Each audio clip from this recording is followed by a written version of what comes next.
여러분 안녕하세요. 따라왕이에요. 여러분 우리나라는 물이 부족한 국가일까요? 물이 풍족한 국가일까요? 우리 환경부에 의하면요. 우리나라는 물이 완전히 부족한 국가도 아니고 그렇다고 물이 풍족한 국가도 아닌 그 중간에 위치한 국가라고 해요. 언제든지 물이 부족할 수 있으니 아껴 쓰고 조심해야 되는 국가에 속한 나라가 우리나라다라고 하는 거죠. 반면에 여러분 아프리카 대륙에 있는 나라들은 물이 부족한 국가일까요? 그렇지 않은 국가일까요? 우리가 일반적으로 알고 있듯이 아프리카 대륙은 물이 부족한 국가에 속한 국가들이 많이 있겠죠. 물론 모든 나라가 이 물이 부족한 국가는 아닐 거예요. 그런데 한 조사에 의하면은 이 동아프리카 지역에 있는 무려 4,700만 명의 사람들이 여전히 오염된 물을 마시고 있다라는 조사가 있어요. 그러다 보니까 사람들이 그 물 때문에 질병이 걸리고 심지어는 죽어가는 사람도 있다라고 하는 거죠. 물론 요즘에는 기술이 많이 발달해가지고 물을 정화할 수 있는 시설들이 곳곳에 많이 생기긴 했지만은 이 정화하는 데 비용이 많이 들기 때문에 가난한 사람들은 그 돈이 없어서 여전히 오염된 물을 마시면서 그거를 가지고 생활하고 있다라고 하는 거예요. 그런 곳에 아주 뜻깊은 일을 한 사람이 등장하는데요. 이 덴마크에 있는 모 대학생 두 사람이었어요. 이 두 학생은요, 건축 디자인을 전공하는 사람이었나 봐요. 어떤 이유 때문에 동아프리카에 있는 우간다 지역에 갔는데요. 그곳에 가서 봤더니 사람들이 이 물을 깨끗하게 하기 위해서 석탄이나 땔감을 무분별하게 사용해서 이 자연을 훼손하는 일을 벌이고 있다는 거죠.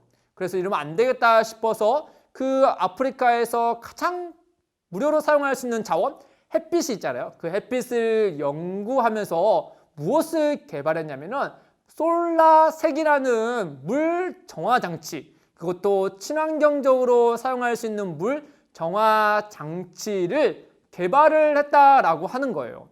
이건요, 그냥 물을 담아놓고요, 햇빛이 잘 드는 곳에 4시간을 놔두면요, 그 자외선으로 인해서 그 안에 있는 오염된 물을 깨끗하게 정화시켜주는 역할을 한다라고 하는 거예요.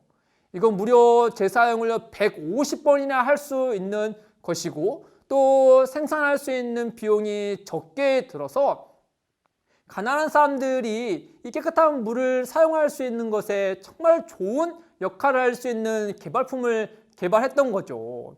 아마도 이 솔라색을 사용하고 있는 사람들은 이 덴마크에서 온 두 사람에 대해서 굉장한 감사하는 마음이 있지 않겠어요? 오늘 성경에 등장하는 여리고의 사람들도요, 이 자신들에게 찾아온 그 엘리사에게 무엇보다도 감사한 마음이 있었을 거예요. 어떤 일이 있었냐면요, 그 여리고에 사는 사람들이요, 참 물을 기르기 위해서 사용했던 그 샘물이 오염수가 됐다라고 하는 거예요. 점점점 그 주변에 물을 마시는 사람들이 아프기 시작했고 또 그 물을 공급받는 나무와 또는 밭들이 그 식물들이 점점점 죽어가는 일들이 벌어진 거죠.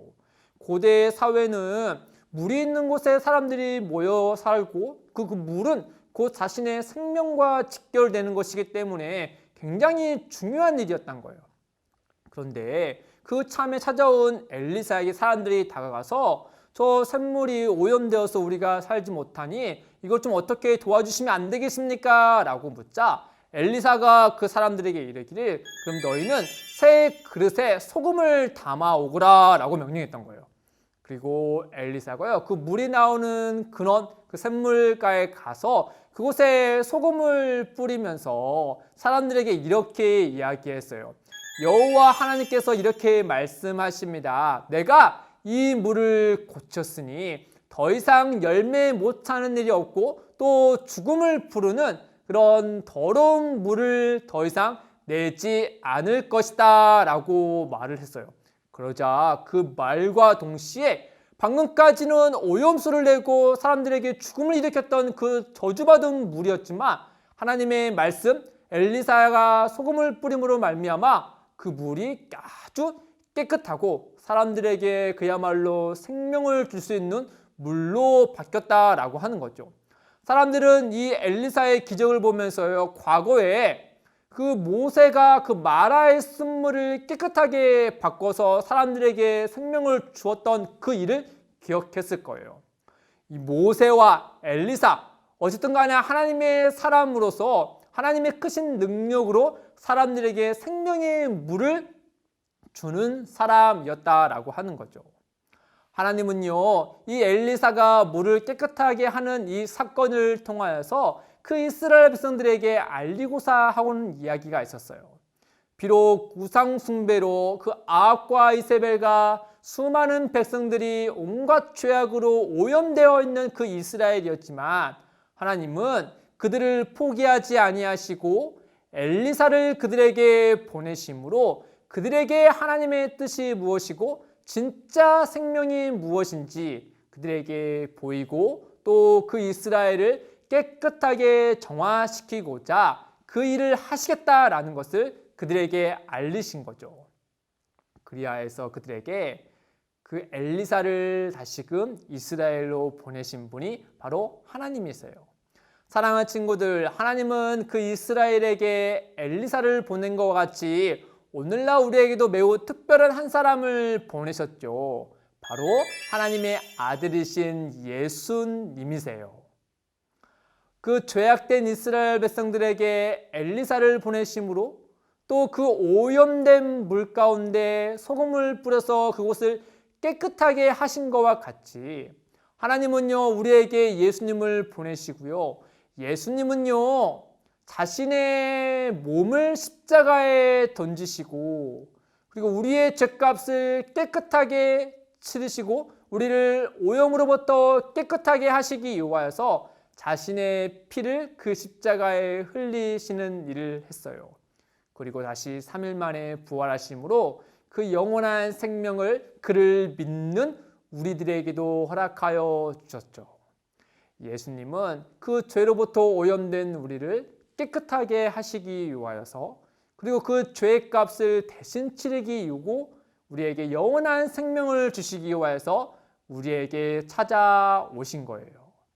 사랑하는 친구들, 이런 예수님을 믿는 우리들은 이제는 하나님의 자녀예요. 그 하나님의 자녀인 우리들은요, 엘리사와 같이요, 그 하나님의 생명을 공급받으면서 동시에 그 생명을 나누는 사람이기도 해요. 우리 주변에 나쁜 물을 내는 곳이 많이 있죠. 우리의 마음도 마찬가지고 또는 우리의 집, 우리가 만나는 친구들, 우리가 살아가는 사회 가운데는 정말 나쁜 물, 이런 죄로 오염된 물을 내는 곳들이 참 많아요. 우리 그리스도인들은요, 이 나쁜 물을 내는 곳을 그냥 피하고 무시하는 사람들이 아니고요. 엘리사가 소금을 뿌려서 깨끗하게 했던 것 같이 그 하나님의 능력으로 그 사람들에게 이로운 것을 주었던 것처럼 우리도 그와 같은 일을 해내는 그리스도인들이에요. 이 사실을 기억하고 하나님이 주신 그 마음으로 우리 주변을 위해서 기도하며 나쁜 물을 내는 곳에 선한 것을 내고 깨끗한 물을 내게 하는 사랑하는 우리 친구들 되기를 주님의 이름으로 축복합니다. 여러분, 다음에 만나요. 안녕.